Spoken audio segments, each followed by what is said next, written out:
Y en la línea telefónica está Agustín Serna Zamarrón, un buen amigo, jefe de información de Multimedios Televisión en la ciudad de Monterrey. ¿Cómo estás, Agustín? Buenos días. Buenos días, Pati, a ti y a tu compañero. ¿Cómo están por allá? Bien, gracias a Dios, pues Muy buenos días. con incertidumbre en relación a esto que nos enteramos por acá. No sé si tú nos aclararás el panorama en relación a que ya se puede matar en legítima defensa debido a una reforma que hicieron al Código Penal de Nuevo León. ¿Es esto así? No. Fíjate que se dio mucha confusión hace 2 semanas cuando se dijo que el Congreso del Estado había hecho unos cambios en el Código Penal para darle más certeza jurídica a las personas que son dueñas o moradores de una vivienda, porque se han dado muchas circunstancias de robos, asaltos, homicidios dentro de la misma. Pero sin embargo, no existe eso adecuadamente o no es correcto de que una persona tenga el derecho de matar a quien se meta a su casa a robar. Es absolutamente falso. Fue una situación entonces meramente mediática, de interpretación de medios. Exactamente, fue muy mediática de interpretación de medios y la gente pues automáticamente quería comprar su pistola. Sin embargo, fíjate que la Secretaría de la Defensa Nacional algunos medios buscaron a la Secretaría de Defensa Nacional, que dio una serie de requisitos para que las personas puedan tener un arma de uso exclusivo del ejército en su casa. Son una serie de requisitos muy copiosos, muy altos, y que muy pocas personas los pueden reunir. ¿Qué tal, Agustín? Mucho gusto en saludarte. Oye, ¿y en qué consiste entonces esta reforma? Tenemos entendido al artículo 17 del Código Penal del Estado de Nuevo León. ¿Qué es lo más rescatable de ello? Lo más rescatable que yo recuerdo es que le tiene que dar más atribuciones y le concede más certeza jurídica a la persona que es afectada. Te voy a poner un ejemplo. En el sector TEC de Monterrey, en el sector tecnológico, donde está el Tecnológico de Monterrey, hace tiempo ingresó una persona a robar a la casa de 2 estudiantes. Cuando estas personas lo sorprenden, empiezan a golpear al ratero y lo dejan muy mal, o sea, lo dejan sumamente lesionado. Entonces, los 2 estudiantes fueron llevados ante un juez de control para que los vinculara a proceso, porque dijeron que habían excedido en su legítima defensa, y esa es la palabra clave de estos cambios: exceso de legítima defensa. Varios abogados prestigiosos de Nuevo León habían señalado que ya existía el exceso de legítima defensa y estos cambios son mínimos, no le ayudarían en nada a tanto a los moradores, pero sí se complicaría mucho la situación de ellos al ser llevados a un juez de control para que los empiece a vincular a proceso. Digamos que en este caso permanece este término de exceso de legítima defensa, o simplemente se quita con la modificación. Siempre ha existido, Pati, siempre ha existido, nomás que la gente le dio una cierta conveniencia, lo definieron con cierta conveniencia.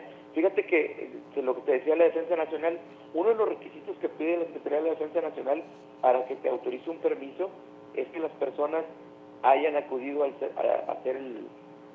famoso servicio de ir a marchar, ¿verdad?, ante el ejército mexicano.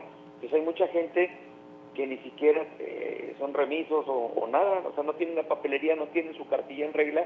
Es un requisito básico que no se les podría dar esta arma de fuego.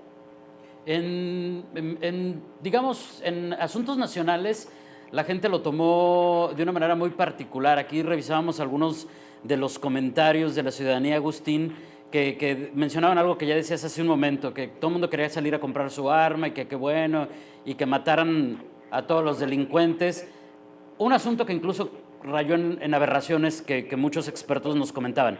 ¿Cómo lo tomaron allá? Los ciudadanos de Nuevo León, los regiomontanos, ¿qué pulso tienen de ese tema? ¿Cómo lo tomaron ustedes, pues? Fíjate, los medios de comunicación son los que hicieron más ruido, tanto en portales de internet como en canales de televisión. La semana pasada un diputado federal del PAN por Nuevo León, Carlos de la Fuente, quien fue alcalde de un municipio metropolitano llamado San Nicolás de los Garza, presentó esta misma iniciativa a nivel nacional, pero no hubo tanto eco. ¿Por qué se hizo mucho ruido? Se hizo mucho ruido porque en los días que se presentan estos cambios al Código Penal de Nuevo León, hubo una cantidad histórica de muertos. Cerramos casi con 70, muertos en el mes aquí en Nuevo León son muchos. Sin embargo, yo estaba viendo las estadísticas y ya ustedes un poquito más arriba. Entonces, aquí la gente andaba un poco alterada porque ese preciso día que se presentó, horas antes, horas después, una mujer que estaba trabajando como cajera en una carnicería evitó un asalto o quiso frustrar un asalto. Sin embargo, fue rafagueada por uno de los dos individuos que ingresaron a la tienda y le dieron muerte. Entonces, esta mujer tenía un hijo de 1 año y un hijo de 4 años. El hijo de 4 años estaba con ella en ese momento. Entonces, por eso se hizo mucho ruido por la circunstancia en que se dio en el Congreso y, coincidentemente, el homicidio de esta mujer. Oye, Agustín, y no puedo dejar de preguntarte, de aprovechar para preguntarte sobre el pulso de la seguridad ahora con el Bronco, que pues todos los ojos de todo el mundo está en Nuevo León justamente porque es el primer gobernador independiente. Y las cifras que ustedes tienen de robos a casas habitación, por ejemplo, en lugar de disminuir, se han incrementado por mucho. Fíjate que desde hace varios años, Pati, vinieron compañeros periodistas de la Ciudad de México, te voy a hablar de 6, 7 años, vinieron a avisarnos que cuando se cambiara el sistema de justicia penal en Nuevo León, iban a empezar los delitos a irse a la alza, y no se equivocó en nada. Ha aumentado los homicidios, los feminicidios, los robos a casas, los robos a estudiantes, han subido de manera indiscriminada. Lo que ha bajado mucho son los asaltos a los bancos. Sin embargo, quiero decirte que hay muchos efectos cucarachas a Nuevo León, y les explico por qué. Estamos a 200 kilómetros de la frontera con Tamaulipas. Ahorita Tamaulipas está viviendo una guerra de cárteles de la droga y muchos de los grupos delictivos están viniendo a Monterrey a secuestrar, a cometer ilícitos. Hace menos de 1 semana y media, en una casa de seguridad del municipio de Apodaca, Nuevo León, detuvieron a 1 o 2 de los reos que se habían fugado de Ciudad Victoria, Tamaulipas. Entonces, ellos al momento de dejar de delinquir en sus entidades vienen aquí. Sin embargo, hay que decir que hay pocos policías, la gente no quiere ser celadores en los penales. Para darte un ejemplo, en el penal de Apodaca se ocupan 2,000 celadores, nomás hay 200. La gente no quiere ser celador, no quiere ser policía, y la inseguridad está muy alta, muy elevada, como no se tenía en varios años, y hubiera ganado o no hubiera ganado el Bronco, la inseguridad hubiera seguido. O sea, no ha servido de nada la llegada de él, y acaba de cambiar de secretario y de otro general de Tlaxcala, pero como quiera los índices delictivos van a la alza. Muy bien. Agustín, muchísimas gracias por esta luz, muchísimas gracias por esta información, y pues hay que tomar todo esto con, sin duda, una lección más que estamos platicando, por cierto, la semana pasada, Ana Patricia, con más responsabilidad desde el frente que también nos corresponde. Gracias, Agustín, buenos días. Buenos días, y yo le comentaba a Pati Balay que había sido más mediático esto, y estamos para servirles de Monterrey, Nuevo León, a sus órdenes. Muchas gracias, un abrazo, Agustín. Un abrazo, Pati. Agustín Serna Zamarrón, jefe de información de Multimedios Televisión. ¿Te fijaste que tenemos muchas similitudes el tema del nuevo sistema de justicia penal cuando ingresa, lo que habla del incremento en los delitos, etcétera, ¿no? Y por supuesto la perspectiva de los derechos humanos entre lo penal, el nuevo sistema de justicia penal y los derechos que se tienen que respetar a cualquier ciudadano, más allá de que es un presunto delincuente o no. Me llama mucho la atención la parte de las cifras. Están muy preocupados por 60 muertes, y aquí estamos por llegar a por acá, ¿verdad? Y aquí estamos por llegar a 700 en lo que va del año. O sea, está tremendo. Bueno, nos da mucho gusto darle la bienvenida aquí en el estudio a Víctor Clark Alfaro, el presidente del Centro Binacional de los Derechos Humanos. Víctor, bienvenido, muy buenos días. Muy amable, buenos ¿Cómo días, estás? gusto verles. Muy bien, gracias. Bienvenido, Víctor. Para hablar de estos otros temas, y el licenciado Álvaro González Contreras, experto en Derecho Penal. Doctor, bienvenido, muy buenos días. Gracias, buenos días. Buenos días. Buenos días. Pues, ¿de dónde podemos partir la discusión? Una vez que entendemos que esto se disparó en una vertiente en la que no debería de haberse tomado, no era así como, se había dicho. como James Bond, ¿no? Licencia para matar, no, tal cual no. Tendremos que analizarlo desde la perspectiva, obviamente, del derecho, pero también de los derechos humanos, porque muchos han hablado acerca, y yo creo que es algo que le preguntan mucho, ¿no, Víctor? El asunto de que parece que defienden a los delincuentes, pero Claro. pero las situaciones son muy particulares. ¿De dónde partimos? ¿De dónde partimos cuando hablamos de este tipo de temas? Víctor. Bueno, pues sí, es cierto, hubo una distorsión en la información que no corresponde a la realidad. Sin embargo, hay un derecho, el derecho a la legítima defensa, que tiene que ver con el derecho a la vida. Y en ese sentido, en este país hay 15 millones de armas en manos de mexicanos y 2,000 armas cruzan ilegalmente todos los días a México, que ingresan. Se han cometido numerosas injusticias en personas que han ejercido el derecho a la legítima defensa, que no es muy explicado. Yo no soy antropólogo, no soy abogado, soy antropólogo, pero no hay una explicación más amplia de la legítima defensa en la Constitución, excepto una mención en el artículo 10 de la Constitución, que permite el uso de las armas para protección de la familia y de la persona y de la legítima defensa.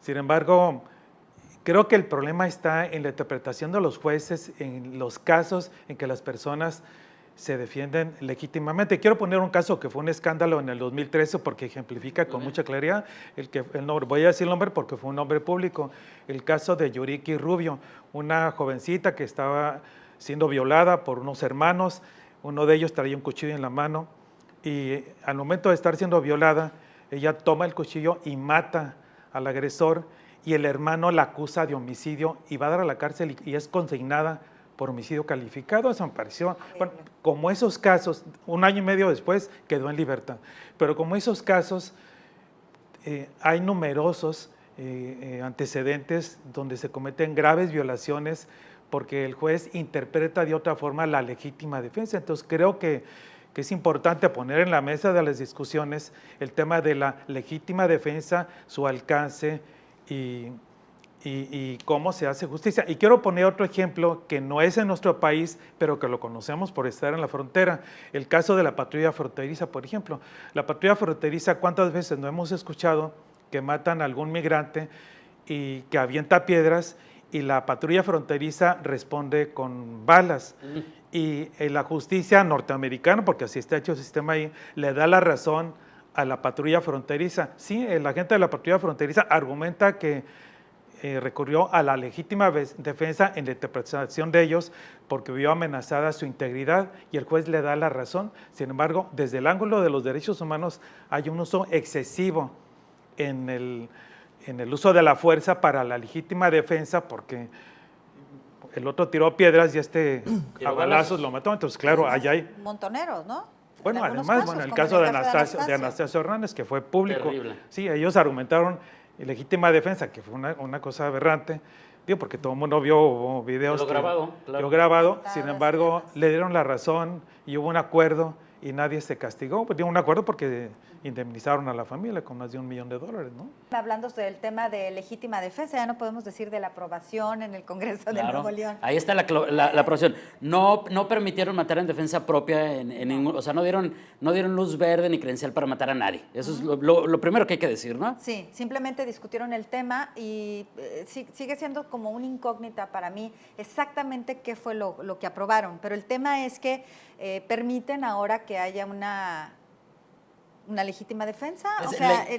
Licenciado Álvaro González Contreras, experto en Derecho Penal. ¿Qué es la legítima defensa y a qué se refieren cuando dicen exceso de legítima defensa? Ok, muchas gracias por la invitación. Tenemos que estar muy claros en ese sentido sobre los antecedentes de lo que es el homicidio. No es algo nuevo ni algo novedoso que esté pasando en el país. Ya se encuentra en todos los estados, en sus códigos penales, la legítima defensa.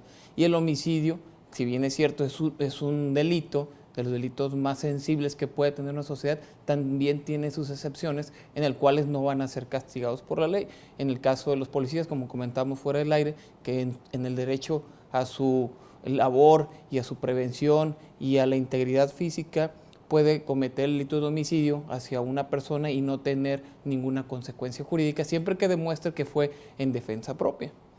Ahora bien, si nos vamos de un punto de vista de los particulares, ya existía esa ley, la legítima defensa. Tanto es así que la Constitución nos deja tener un arma en nuestra casa, en la Ley Federal de Armas, que tiene que ser en el apartado B, que habla sobre las armas de menor calibre, que son de uso exclusivo, sin licencia, calibres 22, 25, 380, que no sean de uso exclusivo del ejército. Entonces, bien, ¿a dónde vamos?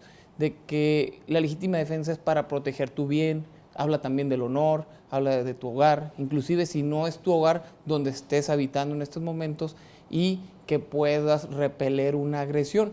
Tiene que ser de manera inminente y sin caer en el exceso. ¿Qué es el exceso? De que él sí llega sin armas y tú traes un arma y cometes el homicidio, puede caer en un exceso de la defensa. O si él trae un arma y tú traes lo que le llaman un cuerno de chivo, pues también es un exceso de la defensa. En el caso de Yuricky Rubio, que comentaba Víctor Clark, le estaban violando. Estaba siendo violada. El hecho de matarlo a lo mejor ya es exceso porque se contrasta ahí un homicidio o una violación, ¿o cómo funciona ahí?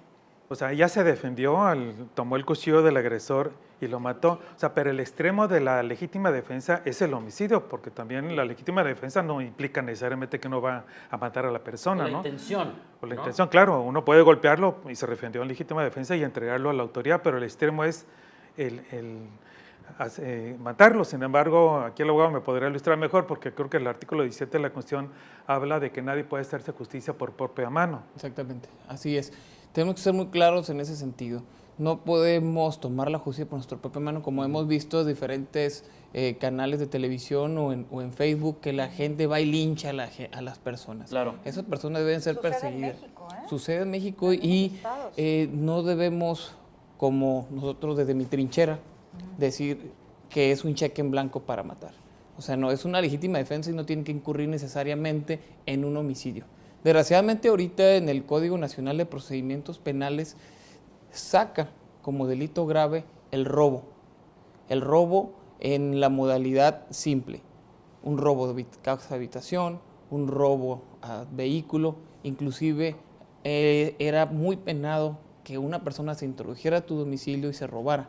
Era un delito grave. Hoy no. Entonces estamos a la postre también de los delincuentes que puedan introducirse a un domicilio y las personas, los ciudadanos se queden sin hacer nada. ¿Por qué? Porque también dice la ley que debe de introducirse por medio de la violencia.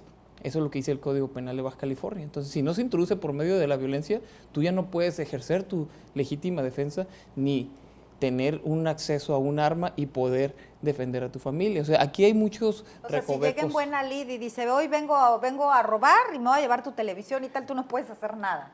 No puedes hacer.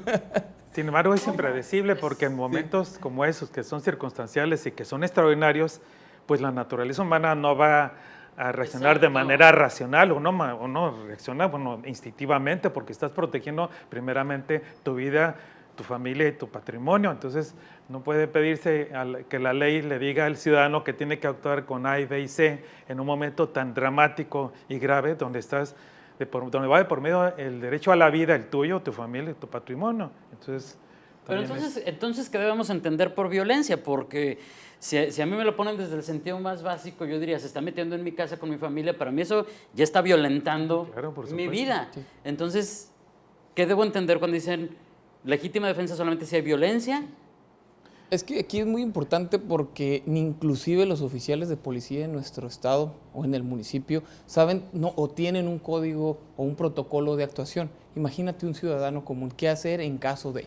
Si un policía que debe tener esa preparación no sabe, incluso hemos visto también en videos donde está en peligro su vida, no sabe si sacar o no su arma para no recaer en un delito en el cual pueda perder su trabajo y su libertad. Imagínense un ciudadano común. Debemos ser muy claros en ese sentido qué es la legítima defensa y que puedes tener un arma y que la debes de comprar en el Distrito Federal y que debes de pasar por una serie de circunstancias. No es como ir a la esquina, comprarte un arma, un machete y esperar al primer delincuente que entre a tu casa. Claro. Para no recaer en el exceso de la defensa. ¿Qué frialdad debes de estar si alguien está entrando a tu casa y decir, si me trata más o menos bien, pues entonces nada más con un palo, porque no puedo ser excesivo, ¿no? Y si no con un cuchillo, o sea, ¿cómo? ¿Cómo medir eso cuando estás como un poco aterrorizado? O sea, la naturaleza humana no reacciona de esa forma, pero si vas a ejercer tu legítima defensa, que es válida y ética y moralmente en circunstancias extraordinarias. Ya valorará el juez esas circunstancias extraordinarias en las que se ejerció, pero sí es un derecho que tenemos, porque va por medio, como decíamos hace rato, lo fundamental, el derecho a la vida. Claro. Y la legítima defensa viene para aclarar esta duda que yo creo que está muy latente, es la igualdad de fuerzas.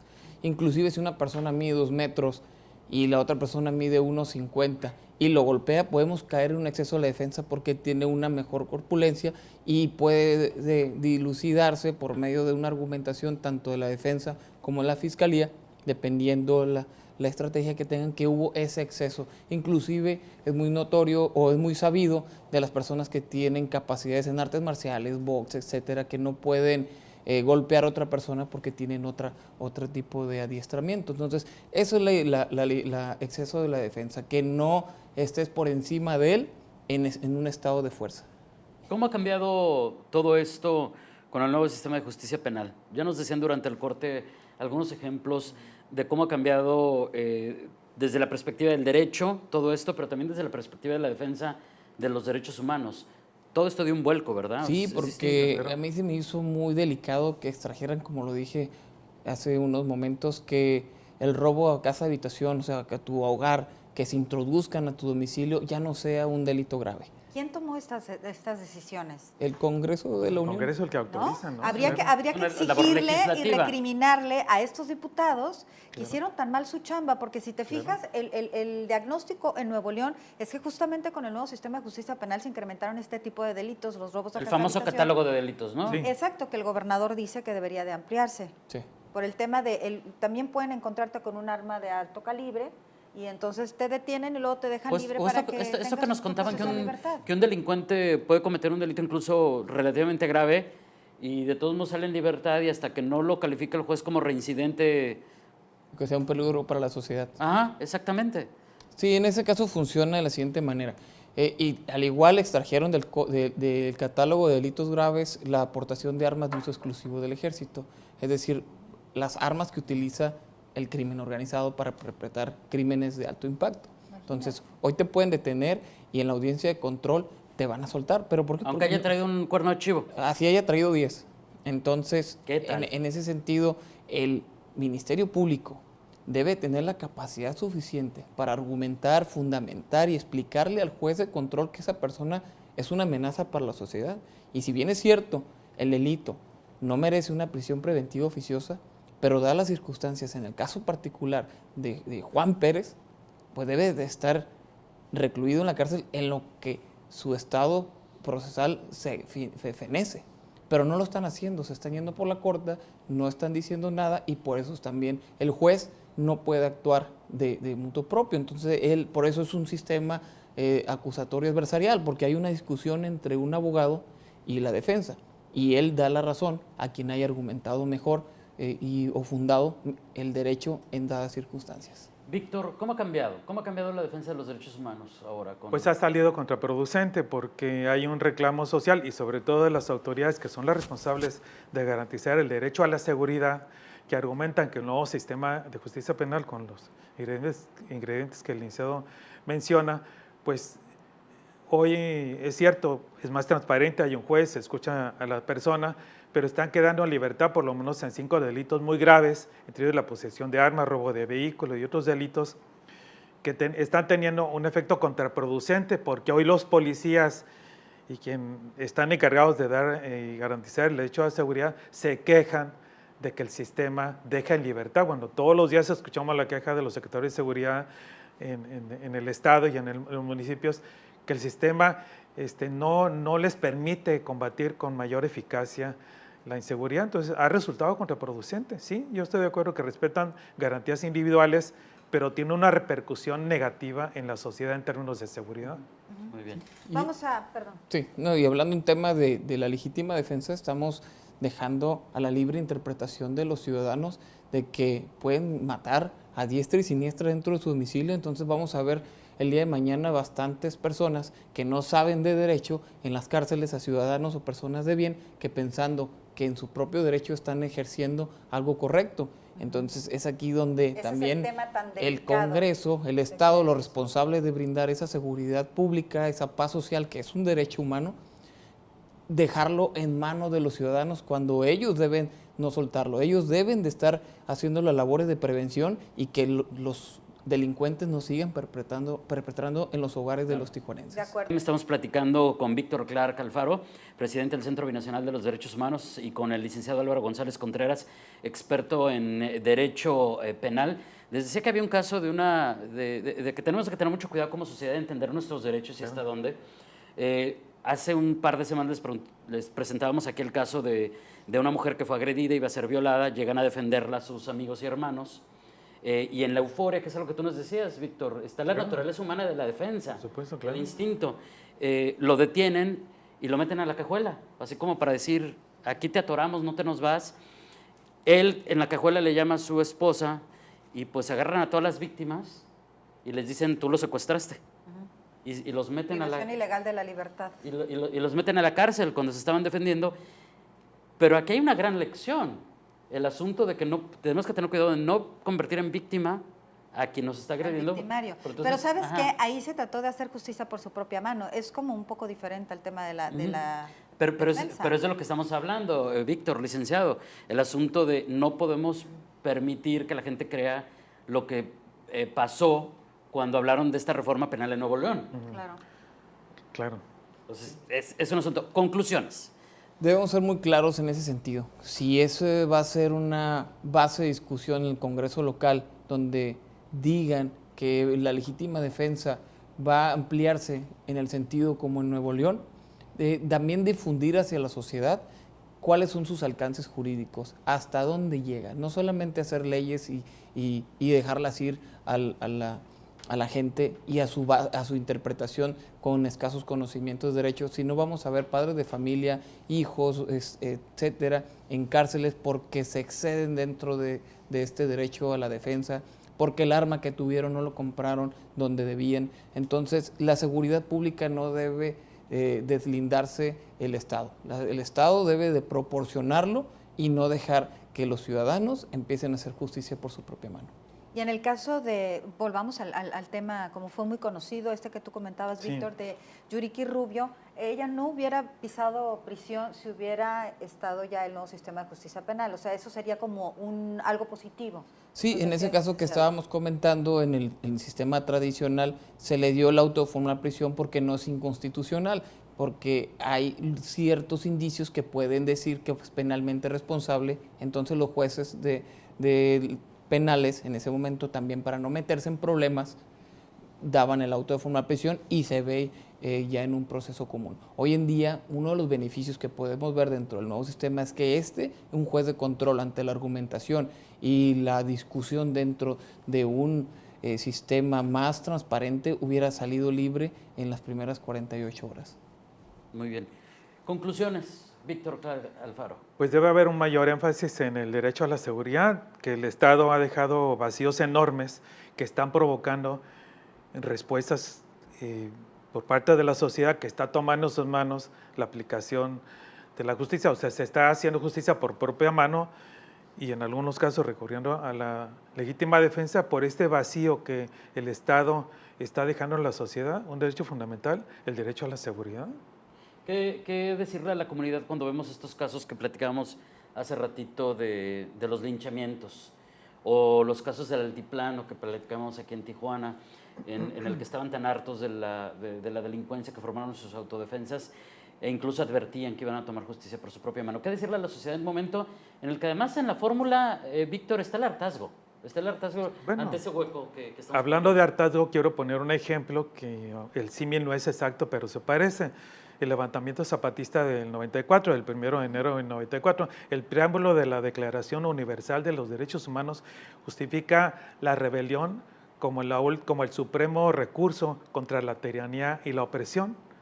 Bueno, yo como antropólogo fui ahí con los zapatistas, estuve ahí en los primeros días del levantamiento armado y cuando platicaba con los indígenas y con Marcos, justificábamos el levantamiento armado después de 500 años de opresión y tiranía en un hecho violento. O sea, hubo un levantamiento armado que el preámbulo de la Declaración Universal de los Derechos Humanos justifica en esos casos. Bueno, menciono esto volviendo a las autodefensas. Ahí también tiene un símil parecido, aunque tiene matices porque había unos que eran también parte de la delincuencia organizada, pero en otro caso eran ciudadanos que hartos de una situación de opresión decidieron organizarse y defenderse legítimamente. Pero está todo tan entretejido así, Claro. que es tu legítimo derecho de poder alzar la voz y sin embargo el señor Mireles pues estaba en la cárcel, creo que Porque acá el no sé si ya sistema salió. funciona con un contenido político, no de justicia, ¿no? Y así fue ahí. Pues si hablas con los michoacanos, pues obviamente Mireles es el gran héroe. Claro. Por supuesto. Un héroe sin duda. Así es. Híjole, pues este tema nos daría para hablar mucho más. Lamentablemente el tiempo se nos acaba. Víctor Clark Alfaro, presidente del Centro Binacional de los Derechos Humanos, muchísimas gracias. Gracias, Víctor. Gracias, muy Gracias amables. por haber estado aquí. Licenciado Álvaro González Contreras, experto en Derecho Penal, muchísimas gracias. Sí, gracias a ustedes.